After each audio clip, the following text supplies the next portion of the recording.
Let's all go to the lobby. Let's all go to the lobby. Let's all go. Now, a feature presentation. Good morning, Vietnam! Welcome to the MatineeChat podcast There is a God. with Kathy Kaiser Oh, stewardess, I speak jive. and Anthony Wise. Oh, excuse me, Russell, but I believe I requested the hand job. He's just ignorant. Stay connected at MatineeChat.com, on Facebook and Twitter at MatineeChat. The radio's all yours now. MatineeChat podcast on now. What's so funny?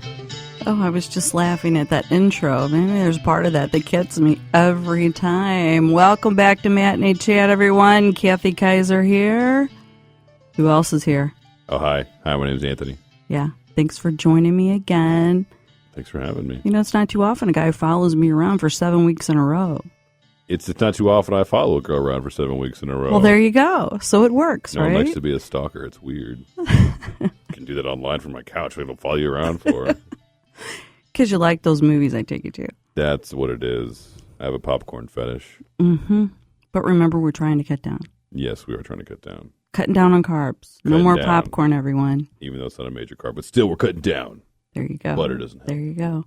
So, hey, we're back for number 7. 7 weeks in a row. We're really excited. Everyone's back to listen to another one of our wonderful podcasts for Matinee Chat. R-rated films this week. I don't know how that happened, but we're going to talk about a few R-rated films. Which one do you want to start with this week, Anthony? I think we have to start off with Diary of a Teenage Girl, which looked kind of cute, if you ask me, but you were the one that saw it, so what did you think? Oh, well, a little bit of background about the movie. Kristen Wiig, Christopher Maloney, 70s. Maybe a little drugs involved. Diary of a Teenage Girl. Of course, there's a young girl who is becoming a woman. And that's the premise behind the film, being, a young teenager and maybe having sex for the first time. Maybe having sex for the first time. Okay, so she had sex for the first time with her mother's boyfriend. Whoa. So there's a little... Spoiler. Little bit of a spoiler, but how do you want me to explain the film if we don't? Okay, so she had sex for the first time. She's become a woman, and maybe in this process, being a teenager and the hormones are raging, we become a little nymphomaniac-ish. Oh, wow. Yeah, That's so... a strong word. Well, we're looking for love. We're trying to find where this love that she's longing for is at. Is it with the significantly older man that she's with? Is it coming from her mother, who seems to be a little non-existent in her life, which we've talked about before, just infuriates me. But her little sister is trying, keep her on the straight and narrow periodically too. Little sister? Yeah. She has a younger sister. But she's the one that has to keep her on the straight and narrow. Well, she's trying because, she's trying to stop her from doing some of the stuff she's doing. I can't relate entirely because, for instance, the fact that I'm a male. But I do feel like my little sister, my youngest sister, was boy crazy here in the past 2 or 3 years. Very, very boy crazy. And that may or may not have led to a certain reproduction now in progress. So, well, it's due congratulations. Yeah, I know. I'm excited for her at the same time. You're going to be an uncle. It was my fear. Like, I worried about it. I was like, you know what? I feel like this is going to happen. I just want to let you know right now, we're taking bets. It's going to be you first to have a kid before the rest of us. So just don't let it happen. Don't make us right. But we were. You were maybe we correct. Were right. But it looked like a cute movie. What I really enjoy is growing up on things like Roger Rabbit. I'm a big fan of real life and cartoon or some sort of artistic drawing. Right, and she's mix. a cartoonist. And yeah, so that's another part of it that's not sexual. She's a cartoonist, and she's very much intrigued by another cartoonist who she follows, her work, and reaches out to her. And Christopher Maloney plays a stepdad who tries to get more involved in her life, trying to, maybe get her right back on the path of, she has so much potential and so much she can do with her life if she can get beyond the importance of sex. Boys. Just out of curiosity, was this kind of self-empowering for women at all, or like just self-discovery, or was this?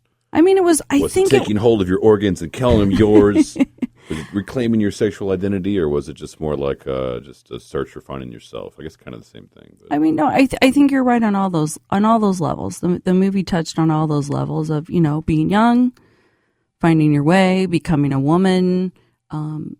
Gaining her strength in the fact that at first she thought she needed the love of a man to, make her way in the world, and she soon comes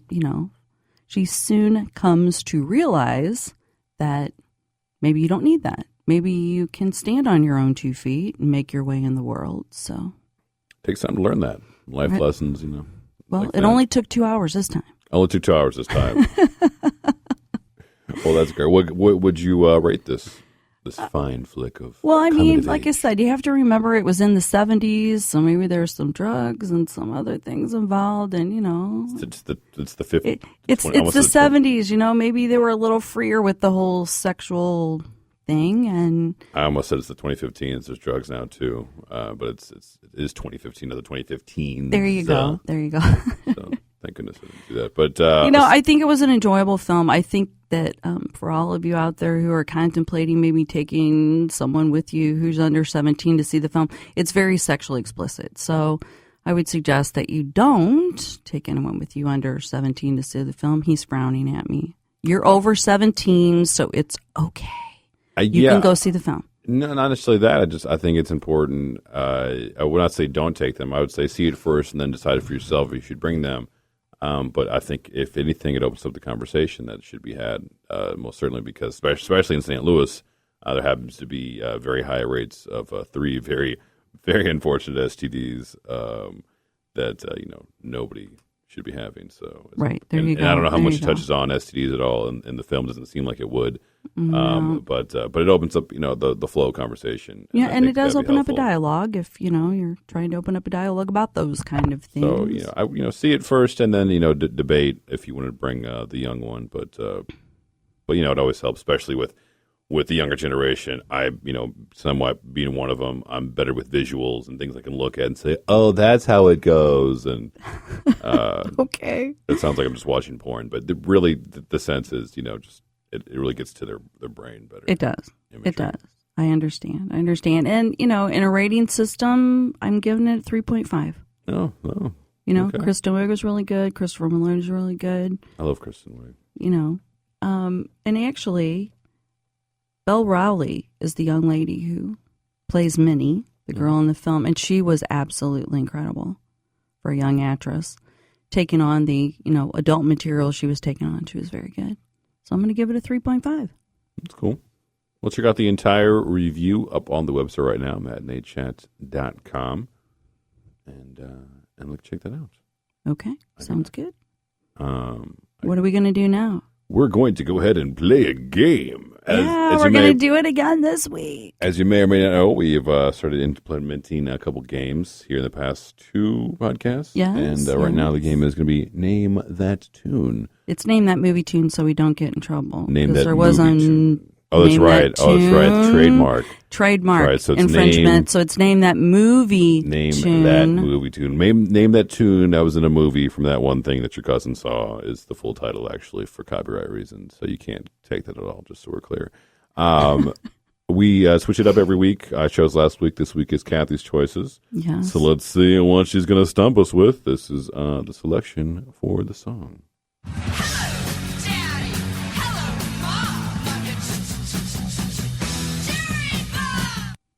What is that from?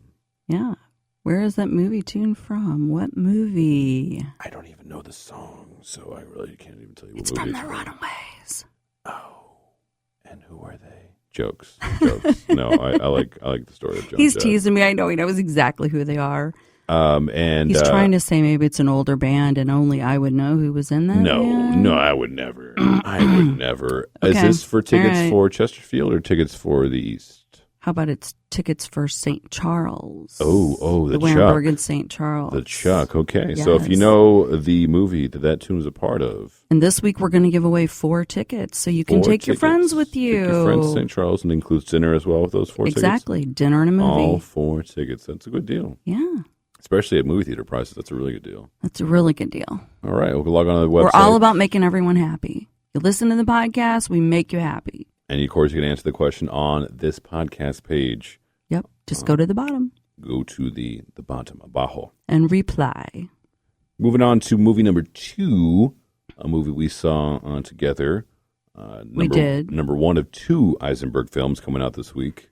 Oh, he's giving that away too. Yes, number 1 of 2 Eisenberg movies cut. It's Eisenberg Week in Hollywood. It's the first one is American Ultra with Kristen Stewart. Yeah. Which, on a side note, and I know it's kind of off topic, whenever she was first in Panic Room with Jodie Foster, people called her a young Jodie Foster. How much do you think that really panned out? Well, I don't think it's really panning out. Yeah, I think so. Nah. No, I was going to try to make it work, but it's not working. So with that being said, thoughts on the movie? Well, bottom line, I was happy to see Jesse Eisenberg not being Jesse Eisenberg. We're going to talk about another film here later on the podcast where he was the same person he always is. And I kept hoping and praying that at some point Jesse Eisenberg was not going to be Jesse Eisenberg, that he was going to come out of his shell and be a little bit more out there. Wow. We put him out there with this film. I thought it would, yeah. Yeah. Yeah. I'm not disagreeing with that. He definitely was a different Eisenberg, but I'll agree with one of the other critics stated while we were there. It felt like the same Eisenberg, but just another character of that same Eisenberg. Right. And that's what I was hoping for. I needed another character. I needed not the same person as, he was. And I feel like he was the same guy, just happened to be a stoner as well.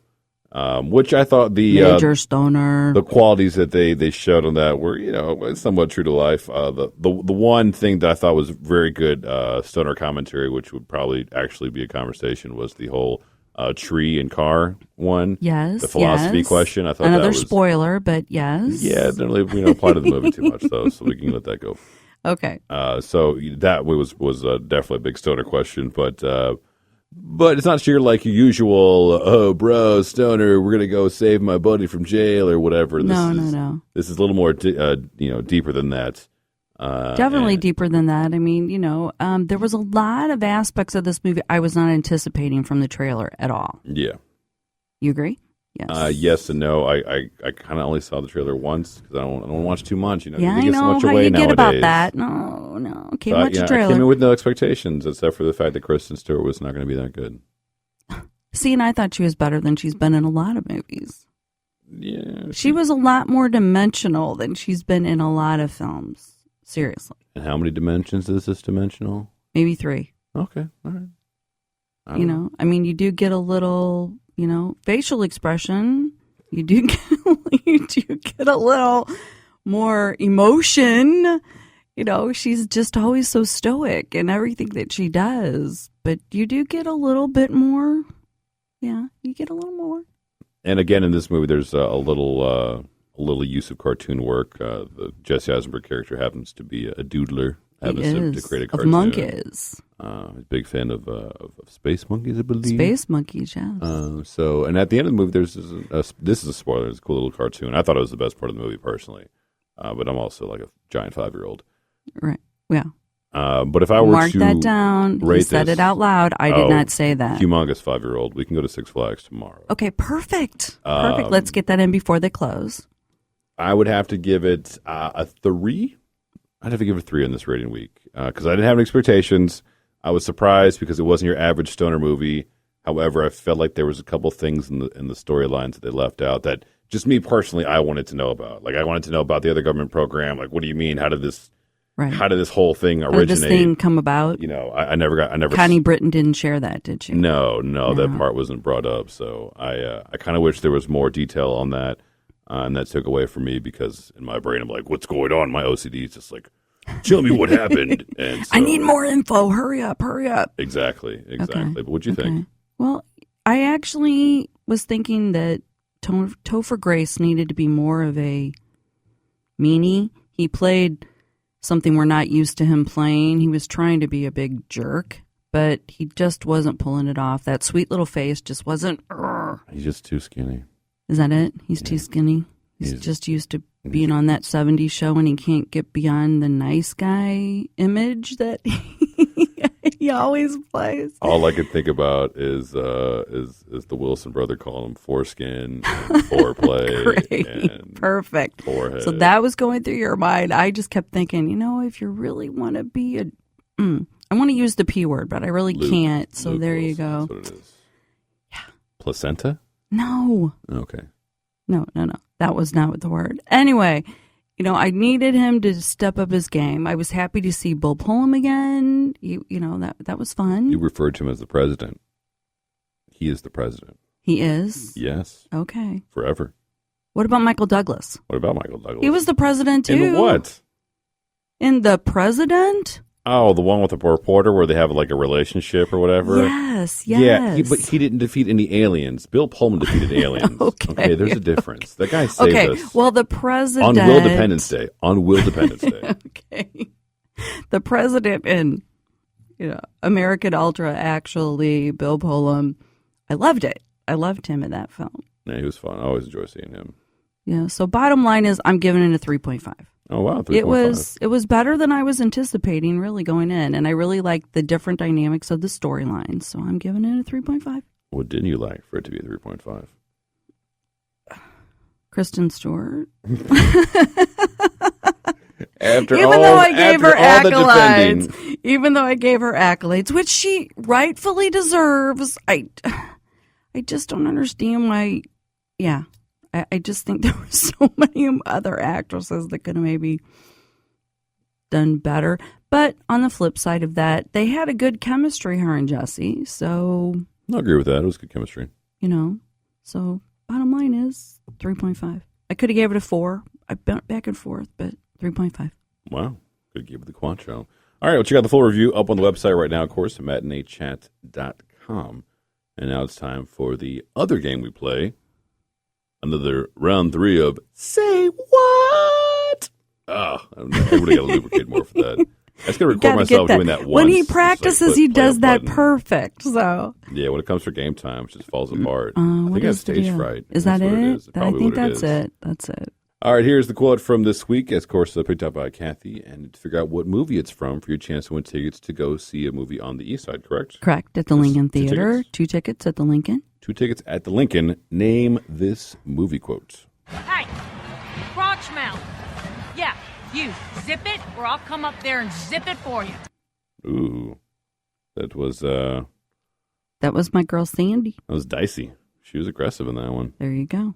But we need to know what movie that quote came from. Once again, go down to the bottom of the page, reply, let us know your answer to Say What. Do it again, Anthony. Say what? Say what? There you go. Bad. There you go. A little better. I feel more confident now. There you go.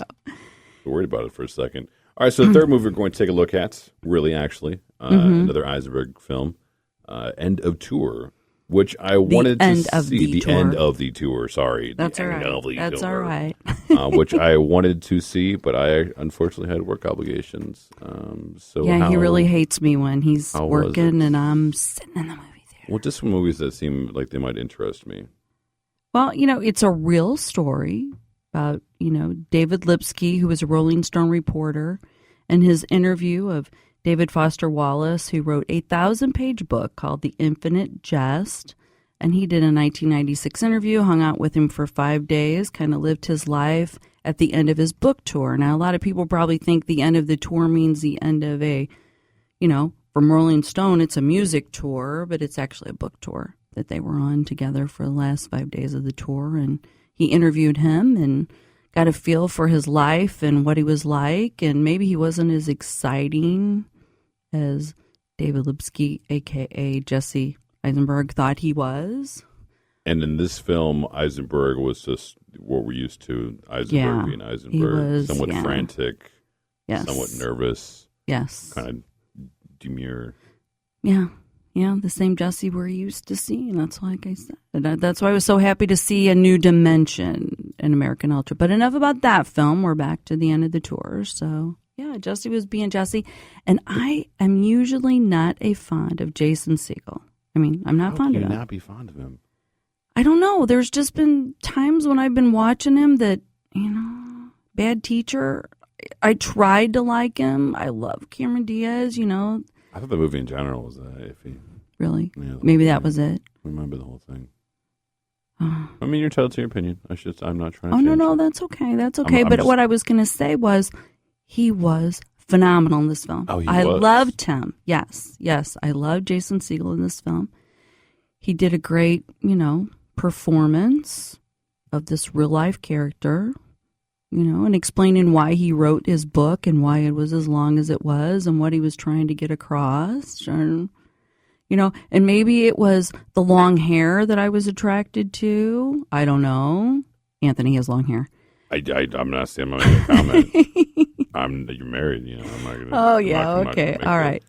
I am curious. I'm married. though. I'm not dead. Seriously. Okay. So anyway, or maybe it was the, things he was wearing in his hair. He kept wearing bandanas in his hair. I don't know. It was just the whole ambiance of him playing this character, this writer that just totally worked. So I was very intrigued by his character. And not that I wasn't intrigued by Jesse's character. It's just Jesse was playing Jesse. So What cities or what part of the country were they in during this 5-day interview? Oh. So they were traveling, but was it the East Coast? they were the traveling. West Coast? No, I think we were north. I think we were north. Yeah. North, right on. Yeah. I see there's a couple cameos from a couple of my favorite actors. Yes. Ron Livingston. Yes. How was his role? Was it good? Yeah. He's it was always good. great. Yes. And then one of my favorites is Joan Cusack. How was Yeah, she? and she was very good. And she was actually the person who took them around in the particular city they were in for the tour. That's cool. Joan's always good. I just like her mouth and the way she talks. It sounds weird, but And actually, different to me. Mamie Gummer, Meryl Streep's daughter, was in this one too. She's been yeah? a busy girl, so Good for her. Yeah, so I mean, there was a couple other people in it, but the film centered around, the interview that he was doing for Rolling Stone, and then the most amazing thing is they made this movie about an interview that they ended up not publishing. So yeah, I thought that was very, intriguing that we made a whole film about. Can you imagine that day and time in '96? They're just like, yeah, we're just not going to do this. It's boring. We're not going to worry about this. Then here we are 20 years later. So we made this movie. Exactly. Well, that's cool. What That's what I'm saying. What would you give it rating-wise? I gave it a 4. Ooh, I gave it a Quattro. strong 4. The strong 4 with the power fist and everything. Yes. Wow. Fist pump, strong 4. Strong 4. I think it's a definite, of the 3 films that are popping this weekend, I think it's the definite must-see. Okay. Okay? Senior Eisenberg. There you go. Check out the full review up on the website, of course, MatineeChat.com. Don't forget to hit us at Twitter at MatineeChat. And on Facebook as well. And, of course, play the games. You can listen back to replay those games. And, of course, enter below this podcast we're listening at MatineeChat.com. Next week, pretty excited because I get to see Zac Efron. He's just so hot right now. He's got a man crush on Zach. What's the deal, man? Why not? Have you seen him? I have gorgeous. seen him. I think we were talking about his 12-pack too. People are going to think all I do is stare at guys' 12-packs. But anyway, he's been working out for this film, and and maybe he's grown up beyond his Disney years. So we're going to talk about We Are Your Friends, the new Zac Efron. You got me all blah, blah, blah. I can't even say his I don't have you. name. Zac Efron has you. And we're also going to talk about No Escape. Owen Wilson, Pierce Brosnan, Lake Brosnan. Bell. Brosnan, we had a discussion about that It says earlier. Brosnan. Brosnan. Okay. I call him James Bond. All anyway. the 007 people are going to be correcting you. They're going to be commenting on the site. Show me these 007 people, okay? I'm sure we have some listening to the 007 podcast. Come on. that I have never seen. Oh, and then we're also going to talk about Mistress America. Which looks kind of cute and quirky. It looks kind of really cute and quirky. And, we're going to experience, a cute and quirky comedy together. Let's see how that plays out next week. Okay, well, we'll catch you next week. Thank you again for listening to the Matinee Chat podcast. Thank you very much, and we'll catch you next time. Take care. Bye.